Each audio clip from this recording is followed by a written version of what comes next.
Bonjour, nous sommes aujourd'hui avec le docteur Gérard Fitoussi, qui est vice-président de la Société européenne d'hypnose.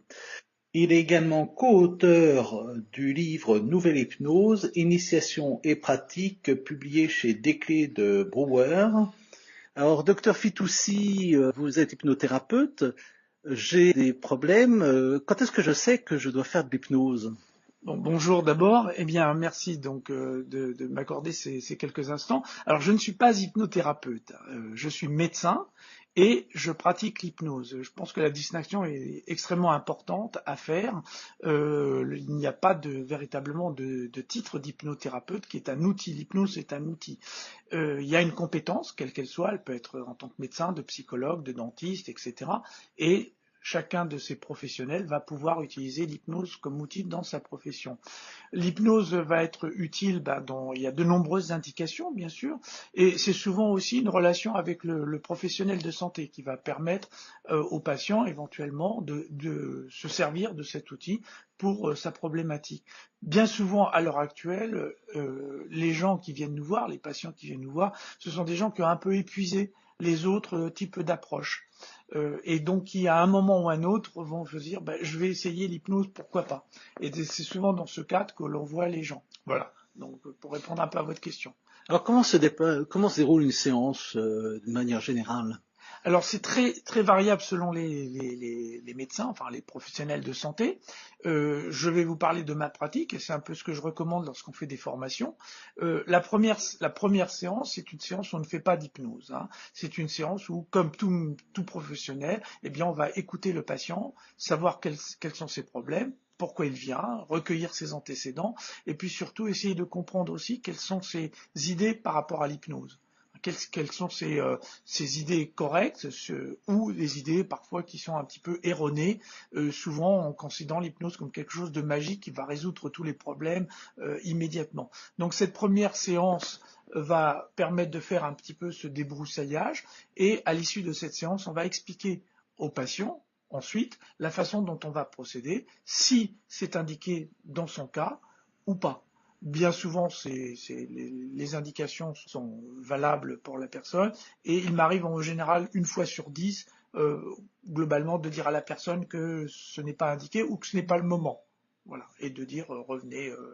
Donc ça c'est la première séance et une fois qu'on s'est mis d'accord avec le patient, eh bien on met en place un protocole tout simplement des séances suivantes.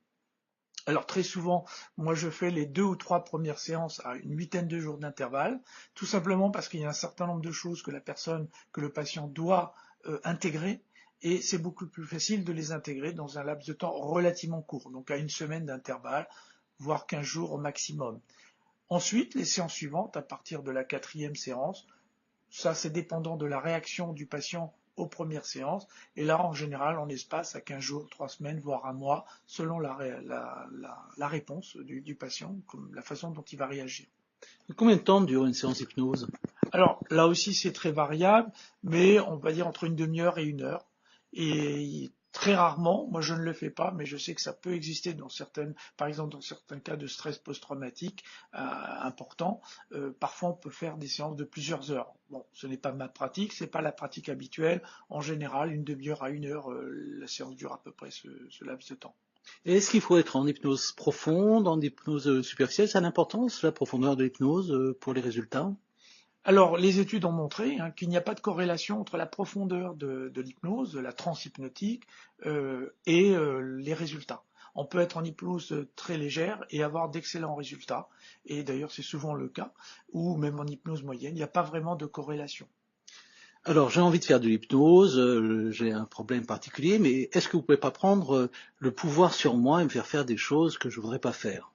Alors ça c'est bien sûr, ça c'est une question importante que la plupart des patients soit nous posent directement, soit en arrière-plan. Et d'où l'importance de cette première séance dont j'ai parlé préalablement, qui permet un peu de démystifier cela. À savoir que là aussi, on a des dizaines d'années d'études qui montrent qu'à aucun moment le patient, on ne peut faire au patient quelque chose qu'il ne veut pas faire.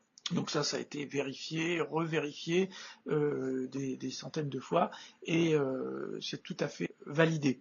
Donc on explique au patient que quelle que soit la profondeur de l'état hypnotique qu'il peut avoir, eh bien il y a toujours dans son cerveau comme un signal d'alarme, quelque chose qui va rester en éveil et s'il se passe quelque chose qu'il ne souhaite pas, à ce moment-là, eh bien la séance s'arrête immédiatement.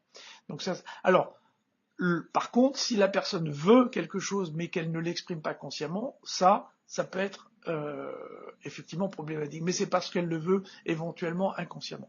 Quoi, par exemple?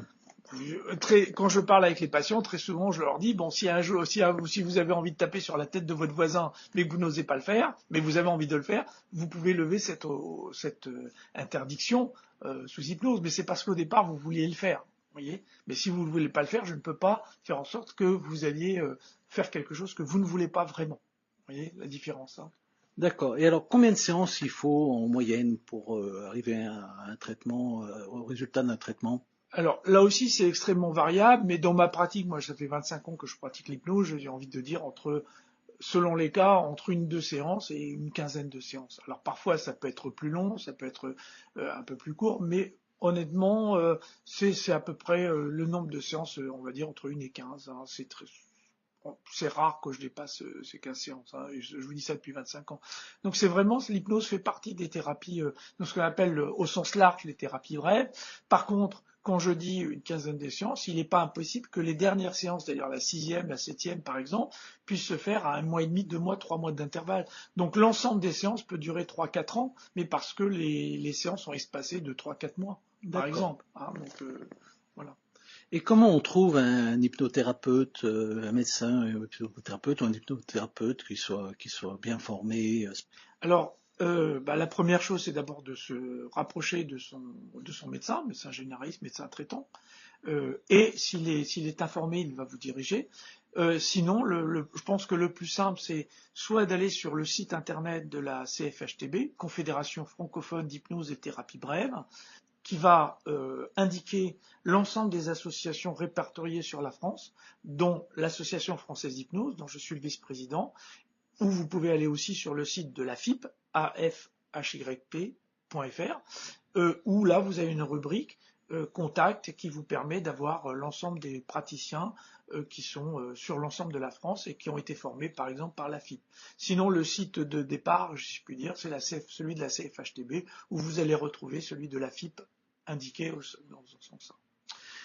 Eh bien, écoutez, docteur Fitoussi, tout ça c'est beaucoup plus clair et nous vous remercions pour toutes ces précisions. Merci à vous.